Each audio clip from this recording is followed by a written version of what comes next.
How would you improve the relationship between estimators and QSs? Yes. Yeah, you would. A lot of productivity loss ends up just being death by 1,000 cuts, right? So you bleed 5 minutes here and 20 minutes over here. And Hang on a minute. You think that the QSs are your client? Yeah.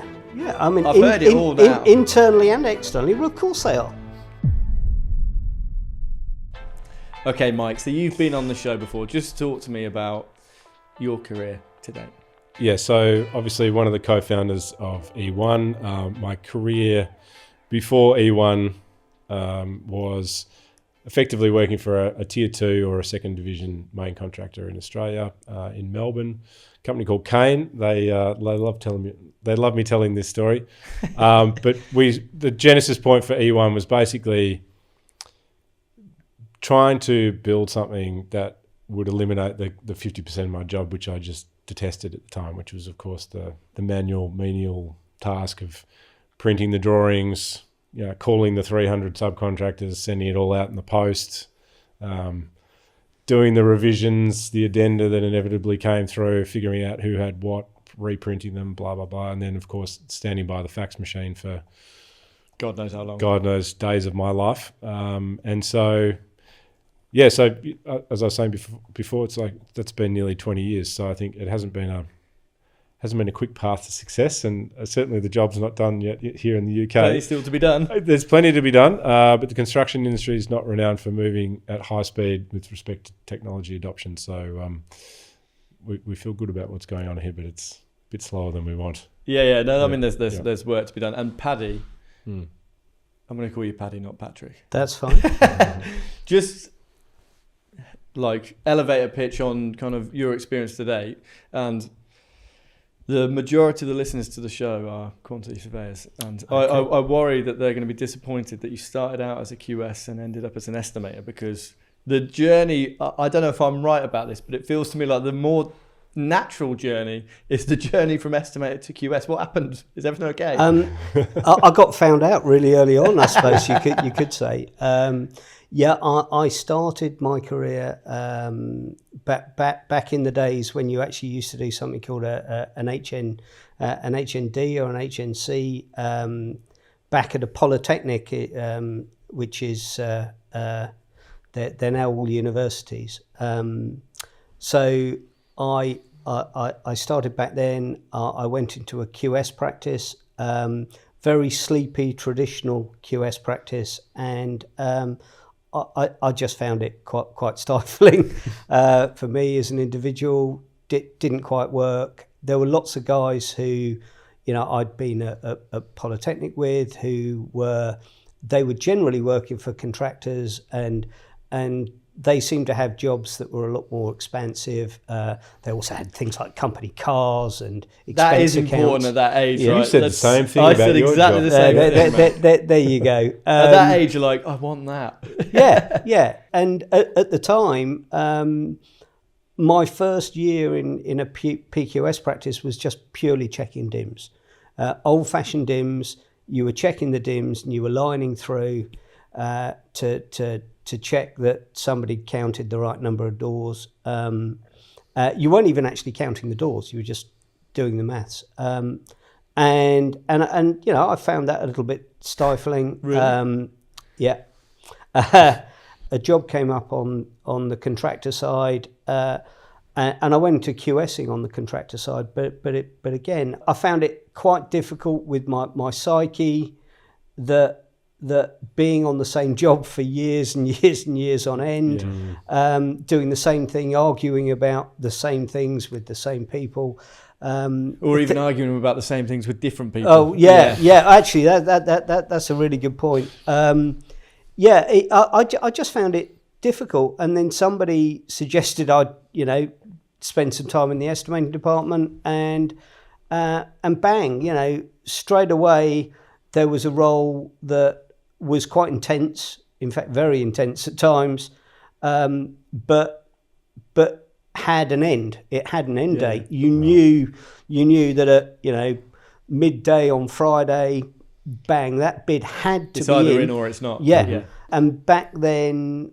certainly sort of in the sort of contracting that I was doing, if you missed that date, that was it, and you know that was career ending. There was no, you know, rights and wrongs about it. If a bid didn't go in, for whatever reason, you were excluded. Yeah. And that actually suited me. And straight away, you know, I'm sure there are lots of people who plan their careers. It wasn't planned. I wanted to be an architect, actually, but you know, but didn't get the grades, and you know, found myself, you know, ploughing a slightly different furrow, and it's been marvellous. And I started in regional contracting, and then somebody said, it was my boss actually in the regional contractor, said, London is you know where you're going to get the experience, and I moved up to London and worked for some of the big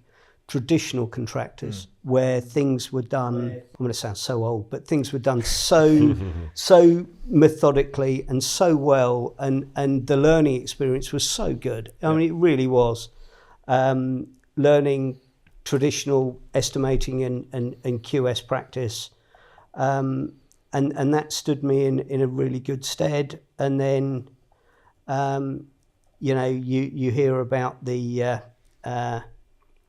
start of this new form of construction, this fast track fit out. That got you going. So element, yeah, it did, and it excited me, and a few guys who I knew sort of migrated to the fit out world. And eventually I followed, and I spent best part of 18 years at Overbury, doing various roles in various teams.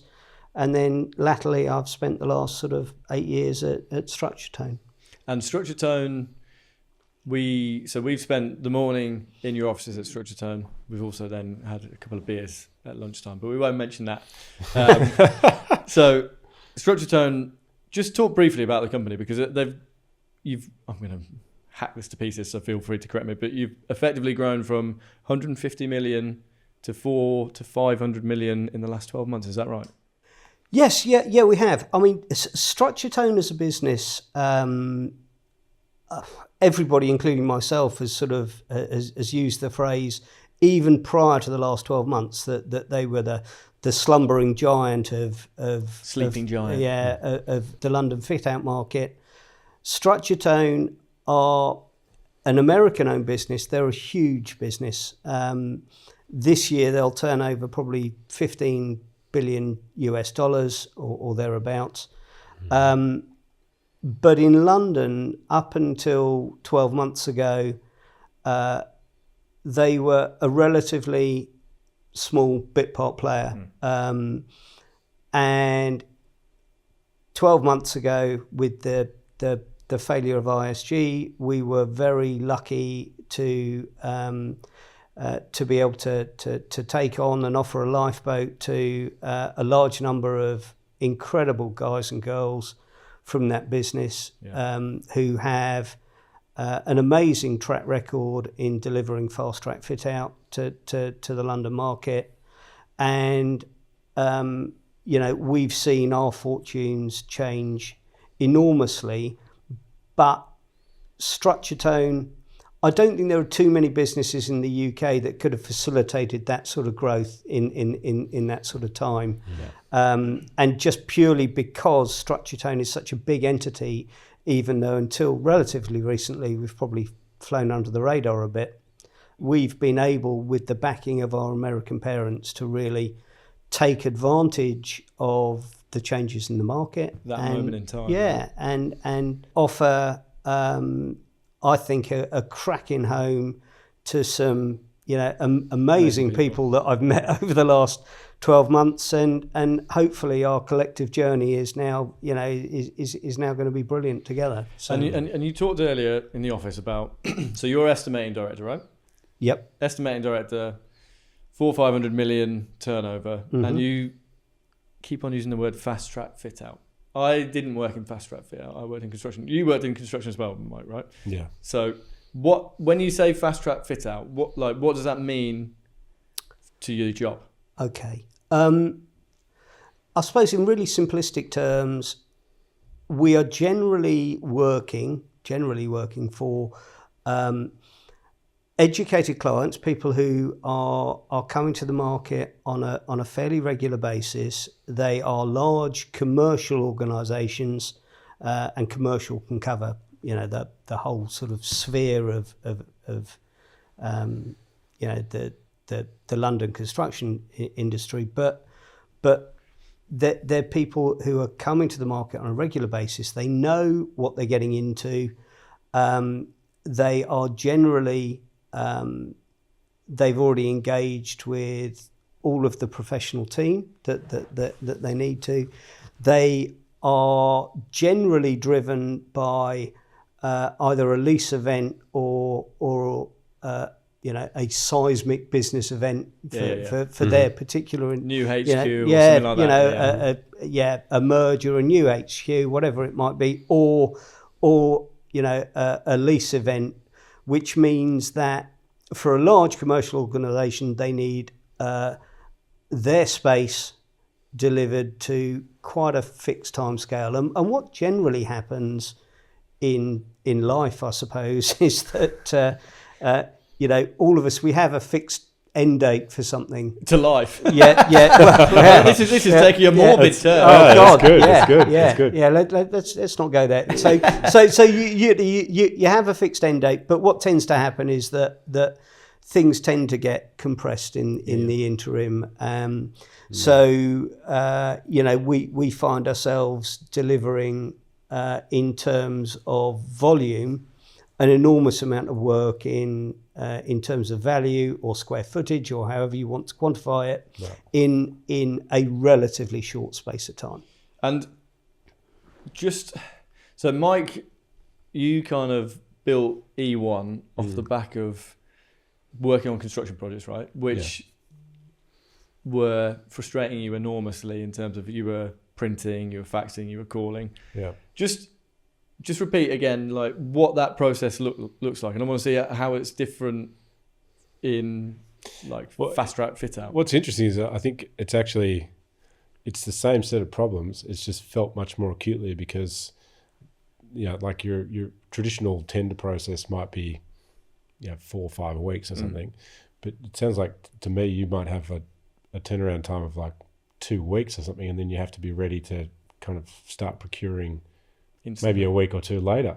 And so it's probably a difference of degree, not kind, perhaps. But I mean, talking about the process used to be, you get a new job in the door. It used to be all printed documents and what have you, and you'd spread it out and have a look and figure out who needed what and do the document register and all the bits and pieces that you needed to do. And then you'd call 300 subcontractors from your supply chain and, we've got this great new job and you're going to love it. Another job to tender, and I know you didn't win on the last one, but don't worry about that. I'll make sure it's different this time. So you have 300 of those phone calls. You've got to be a good salesperson. Yes, a little bit. And then, print all the drawings, put them in the post, send them all out. Architect graciously revises all the documents 10 days later. Same again. And blah, blah, blah. Do the same process again. Call all the subbies again, become a cheerleader and make sure they're all still interested and, don't worry, this is a great job and I know it's a bit annoying that this has changed and blah, blah, blah. So all those sorts of coaching, counselling calls. Is it the same? It's probably, things don't change. I mean, the only thing I think we were talking about earlier on was we were talking about fax machines. Fax machines have come up. When I started, during my career, a fax machine was an innovation, so that was something new that came in. So I should be grateful for that. Yeah, Let's get back to the fax. Yeah, and when they first came in, they had photosensitive paper, and as most estimators, probably at that sort of vintage, would have learnt fairly early on, that if you left then your quotes on the windowsill, they bleach to nothing, which in some ways could be a blessing. What quote? Yeah. Exactly. Yeah, I've got this quote. You can't read it. There's nothing on it. But look. The pressures. I think the pressures have always been there. They might be slightly different, but whatever scale of job you're doing, I think whatever sector, everything has its own peculiar, intricacies and nuances, and you have to sort of, you have to work your way around those. I think, this issue in the market that I'm in at the moment, and why, I enjoy it so much is, at the hyperscale end, the amounts of money, the spend, you can average, you can burn through £3 million a week, on some of these really, really big jobs. I mean, that is prelims, a huge. you mean, or? No, in terms of works delivery, Right, okay, yeah, So you can, we're delivering schemes that are nearly £150 million in a year. Okay. I mean, that is one hell of an endeavour. That really takes some, that takes some metal to deliver that. And what's more as well, you're delivering it for clients who are going to notice every last little, every last little nuance, every last little bit that isn't quite straight or working, because that they're doing it again and again and again. It's their baby, and it's up to you to deliver it, and what's more as well, to safeguard, the designer's own vision and intent, but make it work in double quick time, and that's exciting.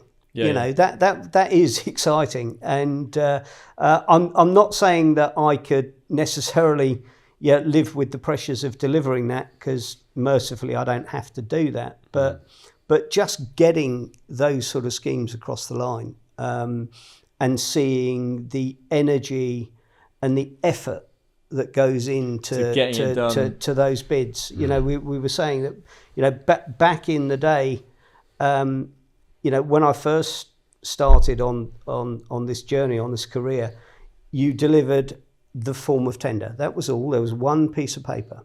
£1 million will do it. And that was it. And if form of tender. Yeah, that was it. Just one piece of paper in an envelope. Don't let the Aussies start slagging us off again. By a given day. Yeah.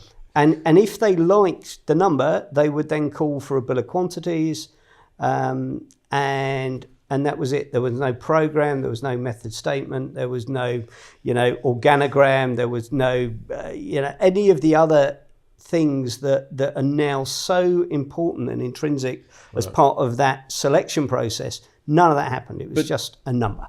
But so when Mike and I were doing an episode a couple of months ago, right, we were trying to comprehend the difference between the UK and the Australian market in terms of the tender process.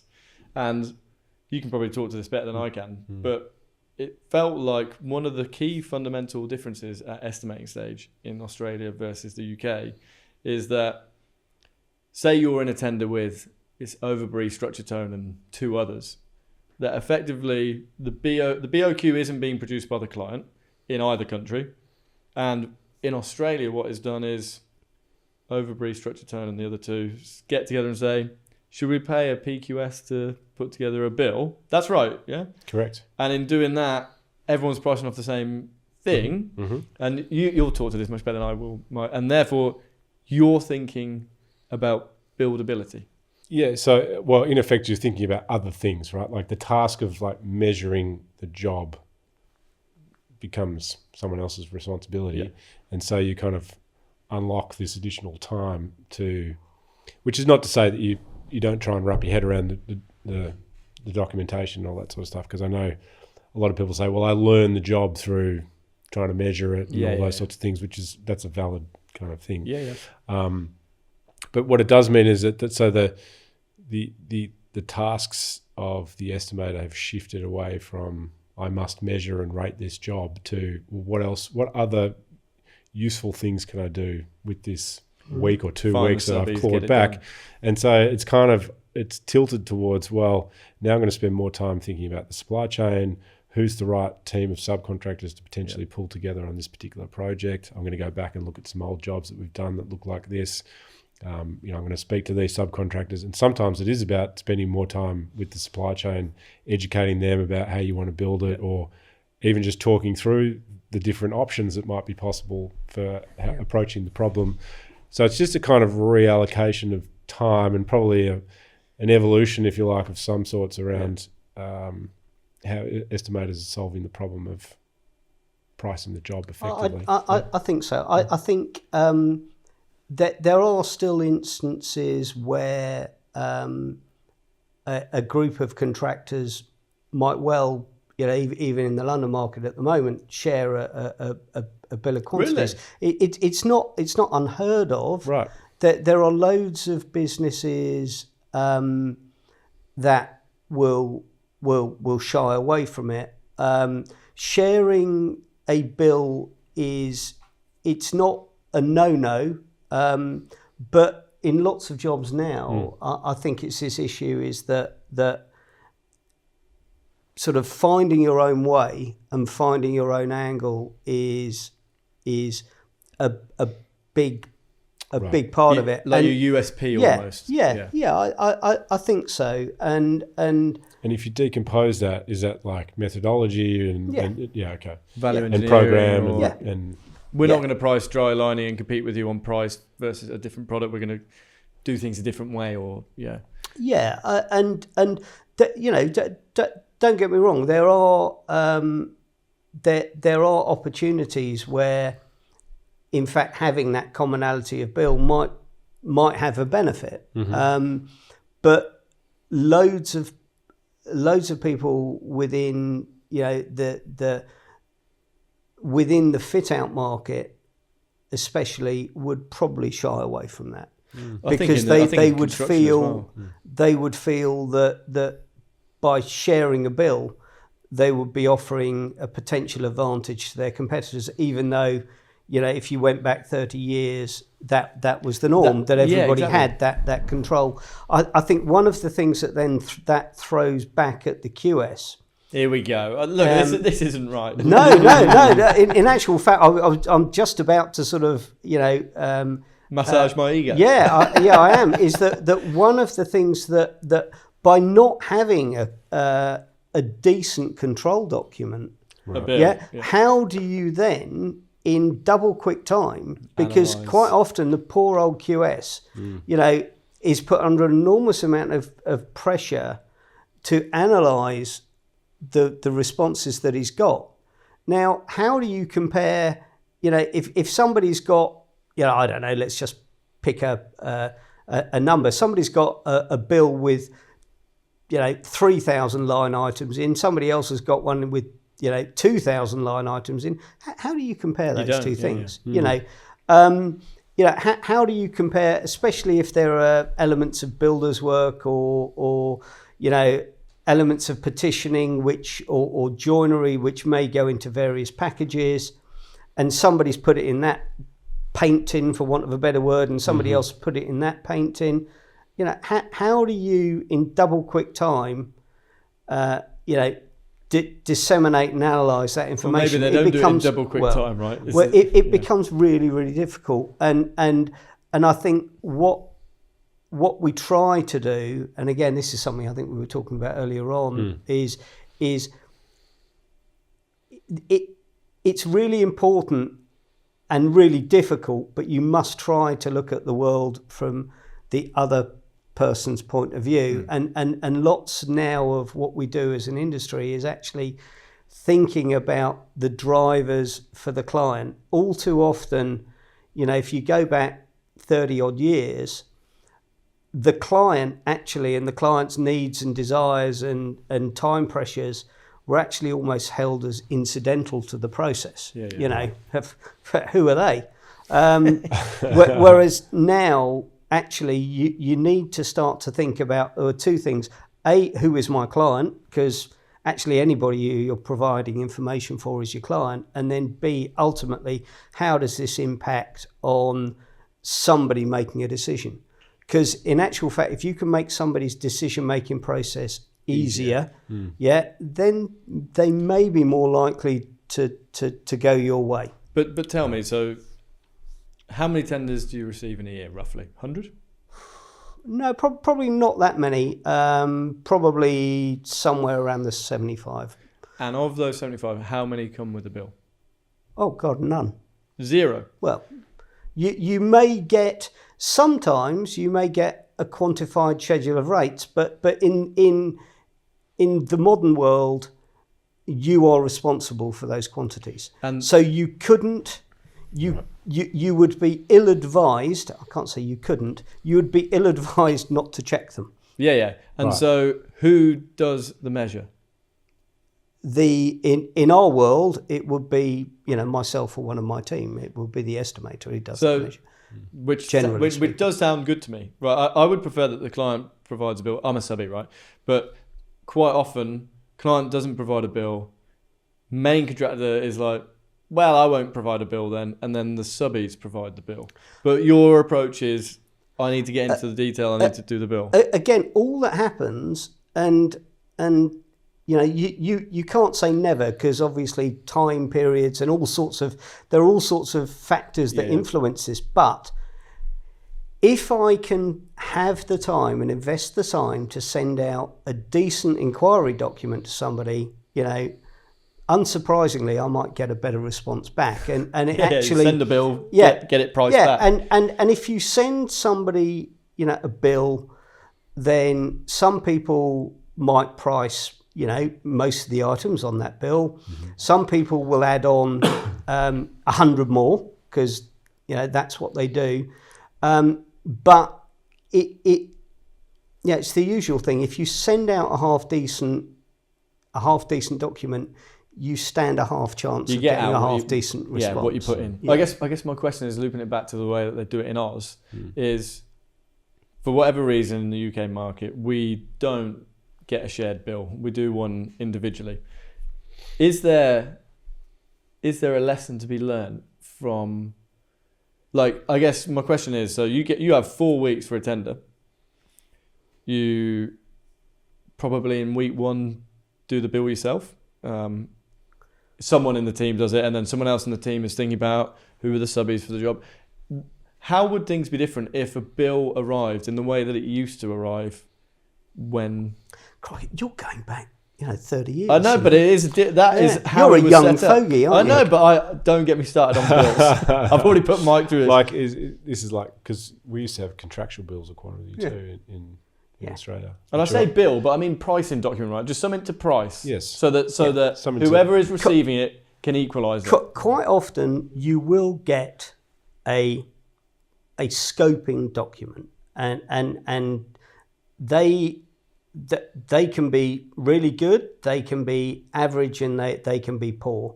More often than not, you will be advised that any failings in this document are down to you. Funny pretty much it sits back with you. I think look, what's happened over the time that I've been doing this is I can see, going back to the days of a full bill of quantities that was remeasurable. In some ways that made life really, really, really easy. Yeah, it did, but times have changed, and I can't see that is ever going to come back. Is it for better or worse, though? I guess it's different. It is totally different. The thing being is that now there is the ability to innovate. Now there is the ability to look at different ways of doing things. Whereas before, when something was fully measured, it was just an issue of, you didn't really have to look at in terms of the methodology necessarily, because if something was measured incredibly well, then they tell you if it was overhand. They'll tell you if there was something nuanced or something really different or difficult about the way in which you had to carry out that operation. That would be in the description. And so anybody pricing it, as long as they could read, actually ought to be able to make a decent fist of it. Now it lands on your table, and it's kind of the art of the tender is how are we actually going to respond? How are we going to build this? How are we going to do X, Y, and Z? And therefore, that's your USP is we're doing it like this. So tender lands, what is world-class tendering at Structure Tone? Well, now, again, in my market, and I can only talk for my market, everything, to be honest with you, starts way before the tender actually lands. So there will have been an enormous amount of engagement prior to the bid landing. Once a bid lands, generally speaking, we've got a team that know that it's coming. We know roughly when it's coming. And when it lands, it isn't a surprise. So the team should, broadly speaking, be able to get into that detail quite quickly. Then, I think we touched on it earlier on. Everything we did a lot of talking in the pub. Everything is about the team, because all too often, don't get me wrong, numbers really, really important. And we live in a commercial world, and people look at whether or not they're getting value for money, but people also look at the people who they're going to have to be spending, be it 6 months, a year, 2 years, 3 years, whatever it is. And it's this issue, am I going to be able to get on with these people over that period of time? And also as well, when things are going, challenging, when things are going wrong, what are these people going to be like? And in actual fact, you don't get that much time to figure this sort of stuff out, especially if it's a new team, a new dynamic, a new client. So I think that's critical. Right? I always think like tender stage is like a microcosm of what it's going to be like to work with this company. Yeah. Like I've got a month to suss them out, and there's 3 of them, and you'll kind of work out the energy of the one that you want to work with, and then you try and get them to the commercial position that fits your budget or whatever, right? And it's kind of true, isn't it? Because there's going to be moments in that tender where you said it earlier, Mike. Sorry, there's a tender addendum. You're going to have to go at it again, where that's going to happen on site in a different guise, isn't it? And it to me, that was always my mindset: is what are these people like? Can I work with them? Yes, yeah. And in actual fact, you have a really short space of time to get in front of people. I suppose it's a bit like in, liken it to modern day activities that everybody will know. Like if you buy a house or you view a property to rent or what have you, generally you walk around it once, and you need to make a decision. And you're spending an enormous amount of money. Yeah. And when you actually look at it, our clients and our consultants, they're spending, I don't know, let's just pick a number, £100 million. And in real terms, they get to spend sort of 3 hours with the team, maybe, in terms of post-tender interview, maybe a pre-tender workshop and a mid-bid, and that's how much time you get. So in the old world, when everything was on a bill of quantities, in fact, you had very little personal interaction time. From the point of view of the bloke who puts the numbers in, I'd like to think that the numbers, the really important bit, actually they're not, because when it comes down to it, actually, generally speaking, most people's numbers are broadly similar. It's do I want to work with Paddy or not? And it will come down to, do I like these people? Do I think I can work with these people? And now as well, that's wider, that's down into the supply chain as well. And these are the important things, because in actual fact, broadly speaking, the commoditized bit of it is actually broadly similar. And so it is the role of an estimating director sales? Yes, I suppose it is, because in a modern world, everybody's job is sales. But it's also a matter of, who is my client? And as far as I'm concerned, my client is it's my co-workers. So quite often that can be providing information to the team who's putting the bid together. Hang on a minute. You think that the QSs are your client? Yeah. I mean, I've heard it all now. Internally and externally. Well, of course they are.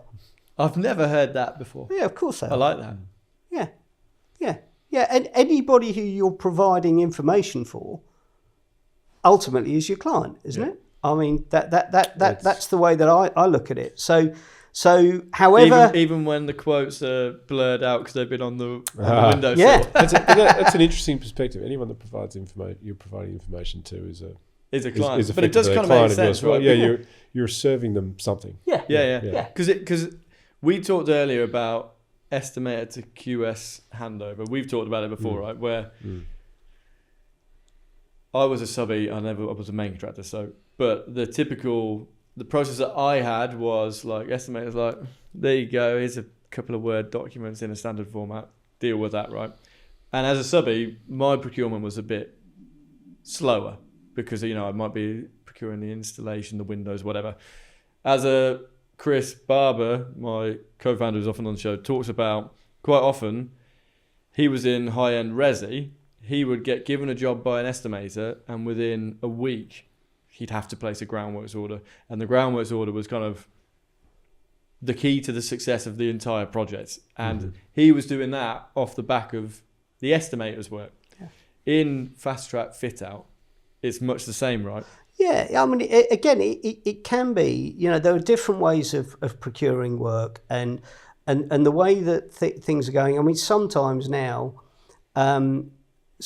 literally the guys will be given, a week to place the orders to make an effective start on site, and they are pretty much relying. Okay, fine, they'll go and make the calls that they need to make, but they're relying on what you've prepared for them. There are other jobs that have that are coming to market. 2-stage project might have a very long pre-construction period where, in actual fact, it's more about the team dynamic as opposed to maybe the physical number. Yeah, you're like onboarding early. And there, maybe the pressure's off a little bit. Right. Because I might sound, I think my experience is totally different to the experience of a main contractor or a fast track, right? And this is going to sound bad saying this to two estimators, right? But bear with me. Yeah. I personally wouldn't want to place an order that an estimator has estimated. And I say that in the context of, because the estimator has estimated the work that you guys are doing is 4 weeks, gun to your head, I've got to get it done in a certain moment. But that is because my experience was I would go to the tender handover as a subby and we would probably have quite an extensive design. We were a design and build subby. We'd have good few months of design and then we'd be like working again with the subbies through QS procurement, as I would put it. Mm-hmm. How does it make you feel that is my perspective? I'm leaving the building now. Look. It's totally different. That's fine. Look, I get it. I think the one thing that people lose sight of over a good estimator and the way in which it was told to me by the old sages who taught me everything I knew is, look, quite often a surveyor, and certainly a subcontractor's surveyor, is in the old days, they'd be doing their estimating in the evenings, quite often, with a takeaway curry on one side of the armchair, probably with a fag on the other, and they'd be watching Coronation Street and they'd be popping numbers into a bill of quantities. I do this for a living. Describing my life. Yeah. EastEnders, though. Yeah. But I do this for a living, and estimators do this for a living. Now, the older ones will have been steeped in old-fashioned, rather dull, but I think that there is some merit in it. The build-ups associated with traditional estimating from first principles. There are other people who have gained a huge amount of experience over a large number of years and know what the market rate is. Whichever way you come at things from, estimators, if they've been doing this job for a good amount of time, they know what the market rate is for a wide, diverse set of trades. And to turn around and sort of say, oh yeah, but you just guess numbers, is a little bit demeaning. Yeah, no, I guess that isn't. Because this is our job. Yeah. Other people might, go and do other things. Yeah. All I do and all my team does every day is look at projects, look at the risk, look at the issues surrounding a piece of work. And quite often, a good estimator will actually ring up a subcontractor and say, I don't think you can do it for that because you haven't thought about the access restrictions, you haven't thought about the time restrictions, you certainly haven't allowed for out of hours working or whatever it might have been, or in actual fact, actually you've misspec'd the job or whatever it might be. This kind of like, you hit on the point that I'm trying to make, because I'm not trying to say estimators are just estimating. What I'm trying to say is that the function that you are carrying out in fast track fit out, estimating package 1 and 2, is almost quantity surveying.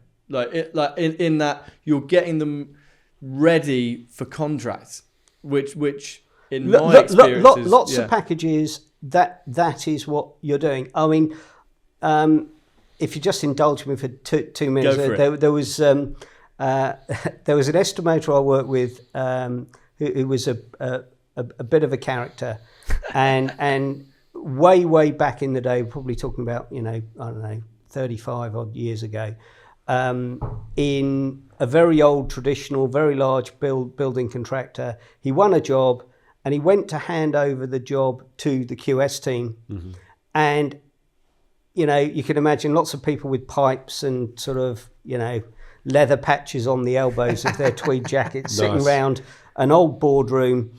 And this chap, he pushed this bill of quantities, and the chief surveyor opened the first page and he went, it's blank.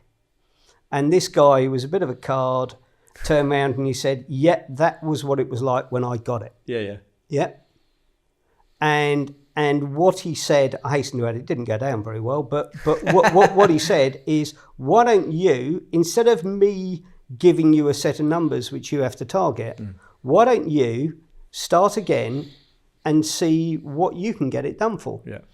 And apart from the fact that it caused a seismic wave through the building, I actually sort of, it stuck with me because there's this chat challenging the status quo, is that everybody says, estimators just guess numbers and surveyors, but in actual fact, what's to say a surveyor can't actually start at the same place and look at things maybe in a different way and get a better answer, or whatever it might be, or it might be a worse answer, whatever.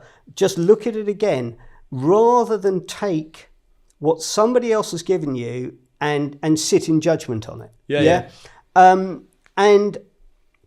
And when we sit there and we look about things, we talked about this earlier on, lots of modern surveying, and I get it, is about taking what you've been given and deciding in a really, really short space of time whether or not you can cut a deal on it. And that is probably the largest change in the industry that I have seen in my career. Particularly specific to quantity surveying. In terms of quantity surveying and estimating and what have you, it's the fact that in the old days, because again, it almost sounds embarrassing and apologetic. In my day, it isn't about that. It's the fact that just times change, and now things are about buying a commodity. And in actual fact, if we take a step back from the whole of the construction industry, all that's happened is, in actual fact, now lots of the power is actually vested in the subcontractor. Because we really rely on our subcontractors to give us their version of the truth. Whereas in my day, actually there would be a set of people who would sit in judgment on that. Now, generally speaking, what we do is we go, I've got 50 quid to buy an item, I can buy it for 48 quid, brilliant. Oh, I've got 50 quid to buy an item, I can only get it for 51, the estimators screwed up. No.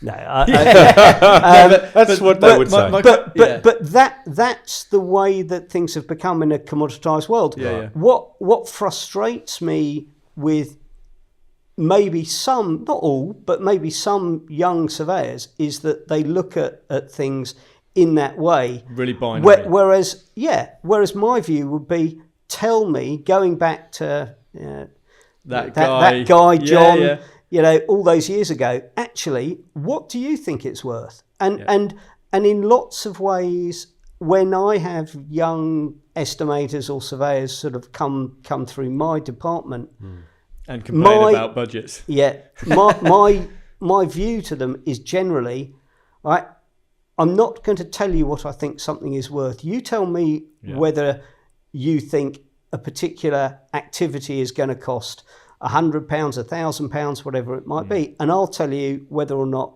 with my experience, I agree with you. And we joked about this on a show that Mike and I did, just the two of us, where QS does come through and say, your budget was 50. Turns out it's actually 51. They'll come through for that, but when they come through, when the budget is 40, when the actual is 45 and the budget is 50, they don't come through and say, well done on that budget. But people don't. I mean, I again, we're going way back to a different time. Back in the days where you had a 5-column split and to make up a rate, and you had your labour, materials, your plant, your PC and provisional sums, sort of elements of a build-up of a rate. I had a buyer once who it was wall ties, for a cavity wall.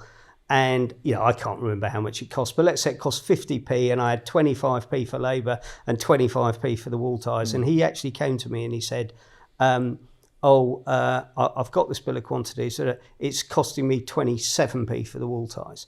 And I just crossed out the 25p, made that 23, crossed out that and made it, 27, and he went away happy. Yeah, we still only got paid 50p, and the QS at the time was a sound enough guy that you see, good QSs, to my mind, actually just look at things holistically, don't they? Because you just take that overall view. The 50p. Look, if you want to get into the minutiae, you can, and that's great, and I don't have a problem with that. But if we are constantly making large issues and errors that fundamentally affect the profitability of our business, then let's have a chat. We need to hear about it. Yeah. We really do. If there's going to be the ebbs and the flows that happen in everyday life, where sometimes, look, we all make mistakes. We all do, and we make mistakes on a regular basis. And when you're the person actually putting it on the line, every week, generally speaking, estimators up and down the country, whatever scale, whether they're a subcontractor, whether they're a main contractor, they're putting it on the line, and a lot of the time they're going to get it wrong. Yeah, and it's, I was talking to my experience there, I guess, and what an estimator does in 1 month, a QS does in 1 year, right? So it's a completely different experience, and in many ways it's a lot easier as a QS, right? Because the gun isn't pointed at your head, and there is a deadline, but it's maybe not the same. Yes, but as a QS though, you have to live with those decisions for a lot longer. Yeah. And we were talking about, depending on your psyche, it would drive me wild to have to live with, the thought of losing 2p on some wall ties, for a year. Yeah. But if you're having to live with something for a long period, that can great. So it's this issue. We were talking about it. Who's my client? Yeah, actually understanding the pressures that other people have to live with. But can I ask, because I think we've alighted on what I've said as the QS and how you feel as the estimator, right? It's the typical friction in some ways between the two departments. Even though we're one of the same thing, there's still that friction, right, between the two. Mm-hmm. What, like, the best QSs that you work with within your organisation, what are the traits, what are the relationships that you have with them? I think the whole point here is the fact that a really good QS, a really, really good QS, actually manages everything innately well up and downstream.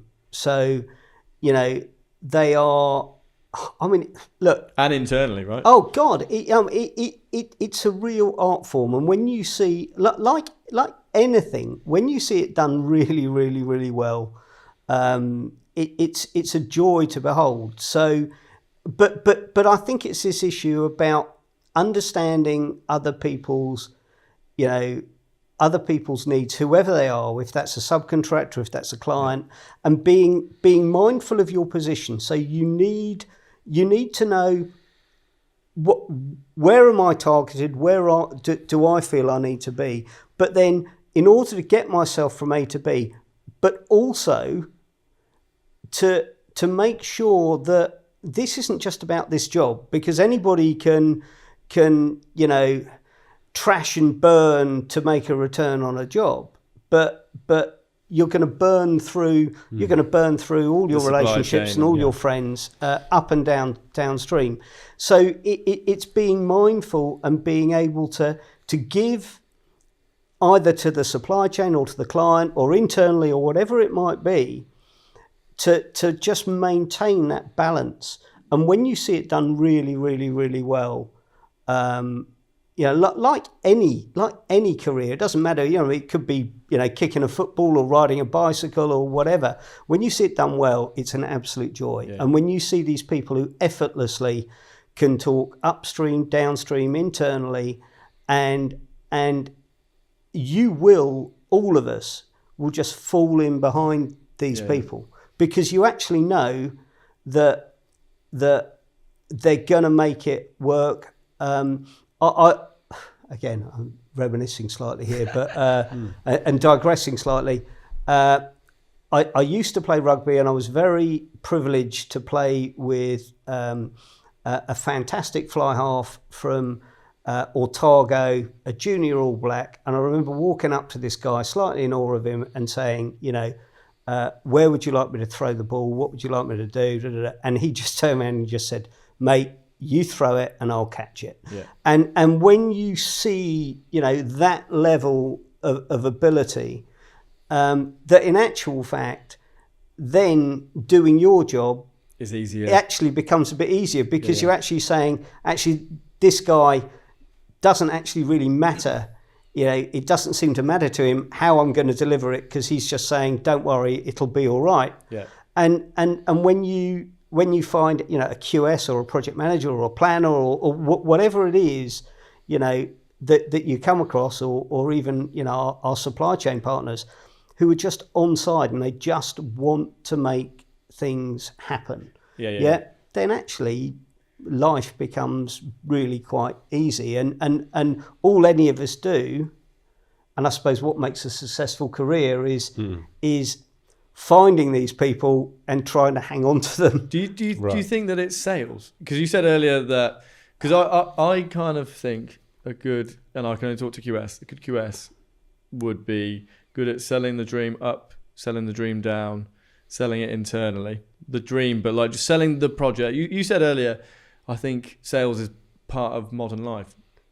Yeah, I genuinely think it is. I mean, I wouldn't perhaps necessarily call it sales, but yeah, I suppose it is. It's this issue. If sales means giving people confidence in your ability to deliver, then it's sales. That's then semantics, isn't it? I agree. And just kind of moving the conversation towards, like, you're a forward-thinking company. You're a forward-thinking person yourself, Paddy. You kind of have been working with E1 for what? Is it a couple of years? A year? God, no. I think it's longer than that, probably. Oh, really? Okay. I think. Yeah. Did you come on Yeah, in 2019 or 2020? Yeah, probably is. So it's around 5 years, probably 4 to 5 years. And just why did you need something? Why? Because I was being put under pressure to by somebody in our senior management team who was familiar with the process but didn't work in estimating every day, who felt that the best way to safeguard the front end of the business was a bespoke estimating system. Yeah. And having done this job for nearly 40 years, You disagreed. I disagreed, but understood what he was getting at. So I then challenged my team and went to look for myself for something that I thought might help the process. And just one of those lucky accidents in life. You met some German Aussies. Yeah, well, I think it was English actually. I was surfing the net and found something that didn't purport to be an estimating system, but was a support system to assist the estimating process. I looked at it and I thought, I recognise this as being a digital manifestation of my analog process, and thought that could work. What you then do is I then approach one of my techier estimating colleagues, and said, check it out. I think this might work for us. Check it out. He checked it out and he went, that looks good. I recognise all the processes. They're just digitised. And as you said, we then explored it and we actually thought, wow, this could work for us. And it has. And those people from, other sort of diverse elements of the business who've interacted with E1 have actually come up with the same sort of attitude, that sort of it's intuitive, it works in a way that they recognise, and it just gives you more clarity and in terms of auditability and those sort of bits and pieces. Yeah, there was that example you said earlier, right? About, was it an assistant QS? I mean that's a brilliant example. Yeah, a young assistant QS who was trying to buy a job, who he had, as quite often happens, a subcontractor. When you get down to the nuts and the bolts, chaps turn around and say, I haven't had that drawing, and this young QS was able to say, you have. You have, and you accessed it on that day, and those are the sort of things that, fine, I'm not saying that you wouldn't be able to perhaps prove that another way, but in our world, the way in which we've been working previously, that might have been a bit more difficult. And it was there, and it was simple at a time of pressure, and the issues went away, and people just. Yeah, it wasn't necessarily an issue of rolling over or getting one over somebody. It was just the fact of there was facts. clarity. Yeah. Just wanted the facts. Yeah. And you talked, Mike, about 17 years since you founded E1, and you were coming from faxing 300 phone calls to 300 subbies. Things have changed quite significantly. Like, crappy question, but I'll ask it nonetheless. So strap in. Do go but on. We talk about connected procurement and all these things quite a bit, and like how the estimating QS relationship could be different. Just for you, estimating, you've changed the way estimating works a lot in Australia. You're changing the way it works here in the UK. What do you see? How do you see it being different in like 3-4 years? That's a good question. Not a crap question. I think, maybe just riffing a little bit on what Paddy said, is very often it's like, it's not like we've totally reinvented how this works, right? Like I think a lot of productivity loss ends up just being death by 1,000 cuts, right? So you bleed 5 minutes here and 20 minutes over here. And so like not having to go looking for that piece of information, just knowing where it is and being able to then get on with the next thing. You kind of get all these little pinch points that end up adding up to days over a year. Yeah, it just, it's like I don't have to go searching for 50 different things. And maybe the fact that I can do 80% of this job that I need to do all on one thing and it takes me 5 minutes instead of 2 hours is like that's all that adds up to over time a much more efficient and effective way to do it. So often the stuff is not like particularly revolutionary. It's just kind of like a bit thoughtful, someone who understands what empathy for the role. Yeah, empathy for the role. What the outcome is that the individual is seeking. We speak the same language. Like we're both estimators. I know what Paddy means when he says, "Well, I'm trying to get this done." So right, okay, that's that. So I think that is where this whole thing is headed. So it's kind of like putting the pieces of the jigsaw puzzle together and recognizing, okay, well, estimators have this set of problems. QSs have this set of problems over here in procurement. Some of these things are like two sides of the same coin, right? And it's like, actually, well, we're talking about this piece of data that neither of you can see. We're talking about this group of people becoming blind after it goes to procurement. Why is that? Okay, we need to link these two things up together. So it's in some sense, it's just like all the things that we already know.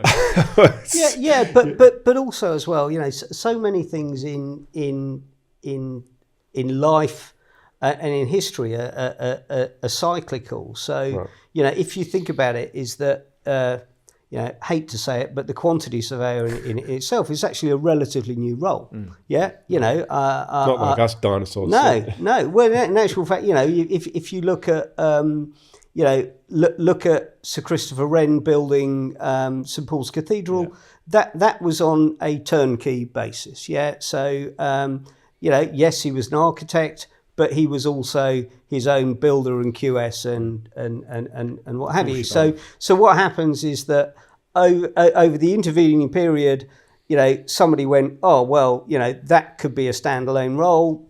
Architecture becomes a standalone role. Right. Then latterly, structural engineering, quantity surveying, everybody decides that they're better off sitting over there, client side, and yes, that might work for some clients. There are other clients who actually prefer a turnkey solution, and that's good as well.